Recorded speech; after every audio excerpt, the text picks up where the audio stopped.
Hi all, and it is me, Dr. Amrita here. Hope each and everyone is doing well. So എല്ലാവർക്കും എൻ്റെ ഈ small YouTube ഫാമിലിയിലേക്ക് സ്വാഗതം. അപ്പം നമ്മുടെ മനസ്സിൻ്റെ ബുദ്ധിമുട്ടുകൾ സോൾവ് ചെയ്യാൻ ഒരു ചെറിയൊരു എളുപ്പ വഴിയും കൊണ്ടിട്ടാണ് കേട്ടോ വന്നിരിക്കുന്നത്. അപ്പോൾ എനിക്ക് കുറച്ച് പേര് മെസ്സേജ് ചെയ്തു അവരുടെ ബുദ്ധിമുട്ട് ഇതാണ്. അപ്പം നിങ്ങൾക്ക് അറിയണ്ടേ എന്താണ് അവരുടെ ബുദ്ധിമുട്ട്? അവർ പറഞ്ഞ ആ ബുദ്ധിമുട്ട്, ഡോക്ടറെ എനിക്ക് എൻ്റെ മനസ്സിന് ഒരു സമാധാനമില്ല, കാരണം എപ്പോഴും പല ചിന്തകൾ ഇങ്ങനെ വന്നുകൊണ്ടിരിക്കുകയാണ്. ഇപ്പോൾ ആർക്കെങ്കിലും ഒരാൾക്ക് തലവേദന എന്ന് പറഞ്ഞാൽ എന്താണ്, എനിക്ക് ഓട്ടോമാറ്റിക്കലി എൻ്റെ മൈൻഡിൽ ചിന്ത പോകുന്നത് ഗൂഗിൾ മദർ അല്ലേ. നമ്മളെല്ലാവരും പറയുന്ന ഗൂഗിൾ അമ്മയെ ഒന്ന് സെർച്ച് ചെയ്യാനാണ്. ആ ഗൂഗിൾ അമ്മ എന്ത് ചെയ്യും, ഹെഡേക്ക് എന്ന് പറഞ്ഞ് 2 ദിവസമായിട്ടേ ഉള്ളൂ ഒരു ഹെഡേക്ക്. അപ്പോൾ ഉടനെ ഗൂഗിൾ അമ്മ പറയുന്നത് അതെന്താണ്, ബ്രെയിൻ ട്യൂമർ ആയിരിക്കും.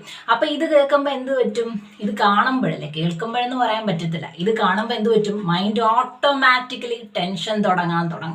അയ്യോ എനിക്ക് ബ്രെയിൻ ട്യൂമർ ആണ്, അതോർത്ത് അയ്യോ അതാണോ, അതോ എൻ്റെ സിംറ്റംസ് ഇങ്ങനെയാണേ അങ്ങനെയാണേ, പിന്നെ അങ്ങ് ഗൂഗിൾ മദർ പറയുന്നതിൻ്റെ പിറകെ അങ്ങ് പോകാൻ തുടങ്ങും. ഇതാണ് നമ്മുടെ ഒരു കറൻ്റ്ലി ഒരു 4-5 ഇയേഴ്സ് എടുത്ത് സ്റ്റാറ്റിസ്റ്റിക്സ് എടുത്ത് നോക്കിയാൽ മിക്കവരുടെയും ഒരു ബുദ്ധിമുട്ട്. അപ്പോൾ എങ്ങനെ നമുക്ക് അതിനെയൊക്കെ ഒന്ന് ഓവർകം ചെയ്യാം? അപ്പോൾ ഞാൻ നിങ്ങൾക്ക് ഒരു ചെറിയൊരു സിമ്പിൾ എക്സാമ്പിൾ ഞാൻ പറഞ്ഞുതരാം.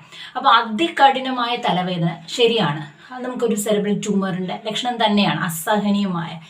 അപ്പം അതെന്ന് പറഞ്ഞാൽ ഒരു തലവേദന മാത്രമല്ല, പക്ഷെ അതിന് പല സിംറ്റംസും കൂടെ ഉണ്ടാവും. ഗലക്ടോറിയ എന്ന് പറയാം, അതായത് ബ്രസ്റ്റിൽ നിന്ന് മിൽക്ക് പ്രൊഡ്യൂസ് ചെയ്യുക, പിന്നെ അതുപോലെ തന്നെ കണ്ണും മങ്ങൽ വരാം. ഇത്രയും സിംറ്റംസ് ഉണ്ടോ?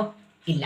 അപ്പം ഈ സിംറ്റംസും ഇല്ല, ചെറിയൊരു തലവേദന, ഒരു ചെറിയൊരു പനി, ഒരു ലൂസ് മോഷൻ, ഒരു റൈനൈറ്റിസ് ജലദോഷം, ചുമ, ഇങ്ങനെ വരുമ്പം നമ്മുടെ മെയിൻലി വൈറൽ ഇൻഫെക്ഷനിൽ ആദ്യം തരുന്നത് തന്നെയാണ് ആദ്യത്തെ ദിവസമൊക്കെ അസഹനീയമായ തലവേദനയായിരിക്കും. അപ്പം ഈ തലവേദന എന്ന് കേൾക്കുമ്പോൾ ഉടനെ ഗൂഗിൾ മദറിൽ പോവുകയാണ്. അപ്പം നമ്മൾ ചിന്തിക്കുന്ന എല്ലാം ശരിയാണോ? ഒരിക്കലും ശരിയല്ല.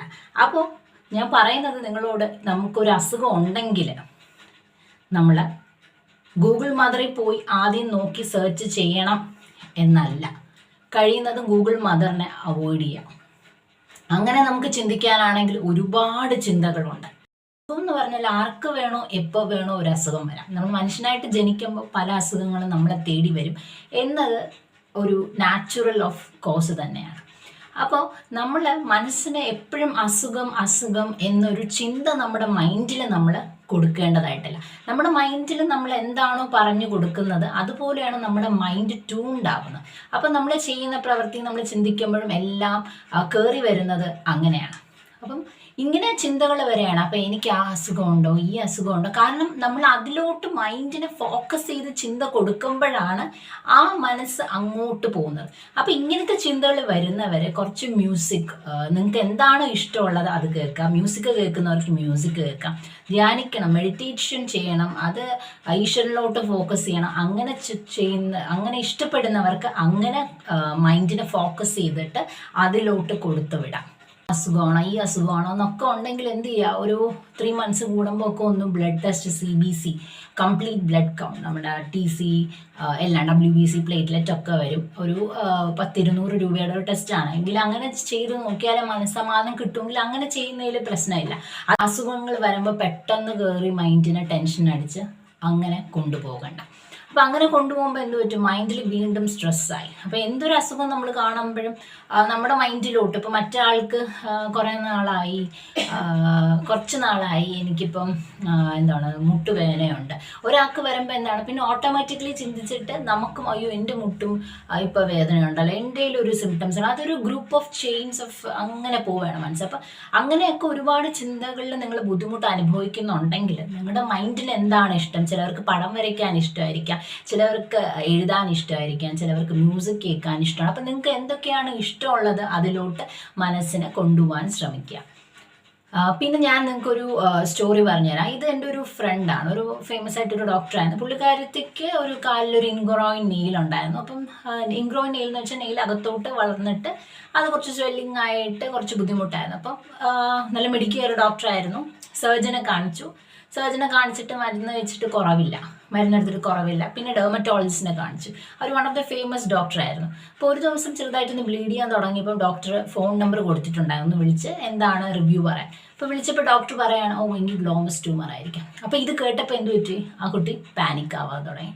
അപ്പം ഒരു ഡോക്ടർ ആയിരുന്നിട്ട് പോലും ഒന്ന് ഞെട്ടാൻ തുടങ്ങി. കാരണം എന്താണ്, എല്ലാവരും മനുഷ്യരാണ്, നമ്മുടെ മനസ്സിൽ പല പല ചിന്തകളുമുണ്ട് അല്ലേ.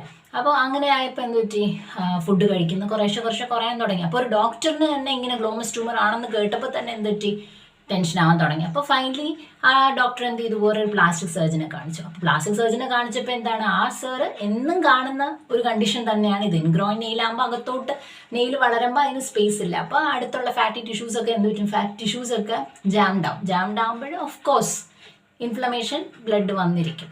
അപ്പോൾ അത് പറഞ്ഞു. ഡോക്ടർ തന്നെ ചോദിച്ചു, എന്തിനാ ഇത്രയും മെഡിസിൻസ്, ഡെർമറ്റോളജിയിൽ കുറേ മരുന്നുകൾ എടുക്കുകയാണ്, എന്നിട്ട് ഒരു കുറവുമില്ല, ഇതൊക്കെ എന്താണെന്ന് ചോദിച്ചു. അപ്പോൾ ഫൈനലി എന്ത് ചെയ്തു, ഡോക്ടർ ഒരു ചെറിയൊരു മൈനർ സർജറി ചെയ്തു, വളരെ കുറഞ്ഞ പൈസയിൽ.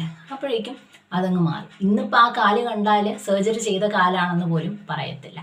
അപ്പോൾ ആ ഒരു പീരീഡ് ഞാൻ പറയാൻ കാരണം ഇതൊരു ഡോക്ടർക്ക് സംഭവിച്ചൊരു അനുഭവമാണ്. അപ്പോൾ അങ്ങനെയാണെങ്കിൽ നമ്മുടെ കോമൺ ആയിട്ടുള്ള എല്ലാവരുടെയും കാര്യം ഒന്ന് ആലോചിച്ച് നോക്ക്. ഒരു ഡോക്ടർ ഇപ്പോൾ ഗ്ലോമസ് ട്യൂമർ അല്ല, പക്ഷേ ഇത് ഗ്ലോമസ് ട്യൂമർ ആണ്, ഒന്ന് നമുക്ക് ബാക്കിയൊക്കെ നോക്കണം എന്ന് പറയാണ്. അപ്പോൾ ആ ഒരു നമ്മളൊരു ഫോൾസ് ഇൻഫോർമേഷൻ കൊടുക്കുമ്പോൾ ഒരു മനുഷ്യന്, അതൊരു പേഷ്യൻറ്റിൻ്റെ സൈഡിലുണ്ടാകുന്ന മാനസിക വിഷമം അത് ആർക്കും മാറ്റിയെടുക്കാൻ പറ്റില്ല. അത് വളരെ ഇമ്പോർട്ടൻ്റ് ആണ്. അപ്പോൾ ഞാൻ നേരത്തെ ഇവിടെ ജോയിൻ ചെയ്യുന്നതിന് മുൻപ് ഒരുപാട് ക്ലിനിക്കൽ പ്രാക്ടീസൊക്കെ ചെയ്തിട്ടുണ്ടായിരുന്നു. അപ്പോൾ ഒരിക്കലും ഞാൻ എൻ്റെ പേഷ്യൻസിനോട് ആ സമയത്ത് നിങ്ങൾക്ക് എന്തെങ്കിലും ബുദ്ധിമുട്ടുണ്ടായിരുന്ന സമയമായിരിക്കാം, എങ്കിലും ഒരു ശുഭപ്രതീക്ഷ നമ്മൾ കൊടുത്തിട്ട് റിസൾട്ട് വരുമ്പോൾ മാത്രമേ നമ്മൾ മെസ്സേജ് ബ്രേക്ക് ചെയ്യാറുള്ളൂ. അപ്പോൾ അല്ലാതെ ഒരു മെസ്സേജ് ഇതാണ് ട്യൂമർ എന്ന് പറയുമ്പോൾ എന്താണ്, ഒരു കല്യാണം കഴിക്കാത്തൊരു ഡോക്ടർ ആയിരിക്കാം. അപ്പോൾ അവർക്ക് എന്താണ്, ഇത് ഓട്ടോമാറ്റിക്കലി തിങ്ക്, മനസ്സെന്ന് പറഞ്ഞാൽ എന്താണ്, ഒരു റോക്കറ്റ് പോലെയാണ്. ചിന്തകളെ നമുക്ക് പിടിച്ചു നിർത്താൻ പറ്റാത്ത ഒരു ഒഴുക്ക് പോലെ അങ്ങ് ഒഴുകുകയാണ്. അപ്പം ഒരുപാട് പേർക്ക് വേദന ഉണ്ടാകും. അപ്പോൾ ഇതൊരു ഡോക്ടേഴ്സിനും കൂടെയുള്ള മെസ്സേജാണ്. ഒരിക്കലും രോഗികൾക്ക് ഫോൾസ് ഇൻഫോർമേഷൻ കൊടുക്കരുത്. ഇപ്പോൾ ഒരു ക്യാൻസർ കാർസിനോമ പേഷ്യൻ്റ് ആണെങ്കിൽ കൂടെ റിപ്പോർട്ട് നമ്മുടെ കയ്യിൽ വന്നതിന് ശേഷം മാത്രം ന്യൂസ് ബ്രേക്ക് ചെയ്യുക. ഇതാണോ അതാണോ എന്നൊക്കെ പറഞ്ഞിട്ട് ആ ഒരു ടൈം ഗ്യാപ്പിൽ, മിക്ക കേസസിലും അല്ല, നമ്മൾ കോമൺ ആയിട്ട് കാണുന്ന ഒരു കുറച്ച് ശതമാനം ആളുകളിലേയും മറ്റത് വരുന്നുള്ളൂ, അതും ഫാമിലി ഹിസ്റ്ററി വരുന്നുള്ളൂ. അപ്പോൾ അല്ലാത്ത ഒരു ജനതയോട് നമ്മളൊരു ഫോബിയ കൊടുക്കുമ്പോൾ എന്ത് പറ്റുന്നു, അത് അവരുടെ ആ മാനസികമായ ഇതിന് സമാധാനത്തിന് തീർച്ചയായും അത് പ്രശ്നം ഉണ്ടാക്കുകയാണ്. അപ്പോൾ ഇതെൻ്റെ ഒരു ചെറിയൊരു വീഡിയോ ആണ്. ഞാൻ പറയാൻ ഉദ്ദേശിച്ചത് ഒരുപാട് ചിന്തകൾ, ഇതിപ്പം എനിക്ക് ആ അസുഖമുണ്ടോ ഈ അസുഖമുണ്ടോ, അതെല്ലാവരും നമ്മൾ അതിലോട്ട് ഫോക്കസ് ചെയ്താൽ പല ചിന്തകളും നമുക്ക് വരും. അപ്പോൾ ചിന്തകളെ കൺട്രോൾ ചെയ്യാൻ ഏറ്റവും വലിയ കാര്യം എന്ന് വെച്ചാൽ നമുക്ക് ഇഷ്ടമുള്ള മനസ്സിന് നല്ല നല്ല ചിന്തകൾ കൊണ്ടുവരാൻ ശ്രമിക്കുക. അപ്പോൾ പിന്നെ നിങ്ങൾക്ക് എന്തെങ്കിലും അസുഖമുണ്ട്, അത് കുറച്ച് നാളും കൂടെ നിങ്ങൾ അലട്ടുന്നുണ്ട്, അങ്ങനെയാണെങ്കിൽ ഒരു ഡോക്ടറിനെ കണ്ട് നമുക്ക് നോക്കാം. പിന്നെ അതല്ല, ലാബ് ടെസ്റ്റിൽ നമുക്ക് നോക്കാം. അതല്ലാതെ അതാണോ, ഒരാൾക്ക് വരുമ്പോൾ തന്നെ നമുക്ക് പെട്ടെന്ന് ചാടി ഓടി ഒരു ട്യൂമറൊന്നും അങ്ങ് വരാനൊന്നും പോകുന്നില്ല. അതേസമയം അസഹനീയമായ പല ബുദ്ധിമുട്ടും വരുമ്പോൾ നമ്മൾ അത് ഫെർദർ ഡയഗ്നോസിസിൽ കണ്ടുപിടിക്കും. പക്ഷെ എല്ലാം നമുക്കതാണ് എന്ന് ചിന്തിച്ചിട്ട് മനസ്സിന് വിഷമം കൊടുക്കരുത്. സോ ഇതൊരു ചെറിയ വീഡിയോ ആയിരുന്നു. അപ്പോൾ നിങ്ങൾക്ക് ഇനിയും ഇതുപോലത്തെ വീഡിയോസ് കേൾക്കാൻ താല്പര്യം ഉണ്ടെങ്കിൽ please do guys subscribe my channel. And it is me doctor Amrita. ഞാൻ എന്തുകൊണ്ട് വീഡിയോസ് ഇടുന്നു, ബിക്കോസ് എനിക്ക് സംസാരിക്കാൻ ഭയങ്കര ഇഷ്ടമാണ്. ഈ ചാനൽ ഞാൻ ഒരിക്കലും പൈസ ഉണ്ടാക്കാൻ വേണ്ടി അല്ലെങ്കിൽ വ്യൂസ് കൂടാൻ വേണ്ടി ആ ഒരു ലെവലിലേക്ക് കൊണ്ടുപോകാൻ ഞാൻ ആഗ്രഹിക്കുന്നില്ല. എനിക്കുള്ള സബ്സ്ക്രൈബേഴ്സ് ഇപ്പോൾ ഓൾമോസ്റ്റ് 602 ആണ്. അപ്പോൾ അത്രയും പേര് ഞാൻ ഫ്രണ്ട്സായി കാണുന്നു. So if you love to watch more videos, please do kindly subscribe. And it's me doctor Amrita. Thank you guys for listening me.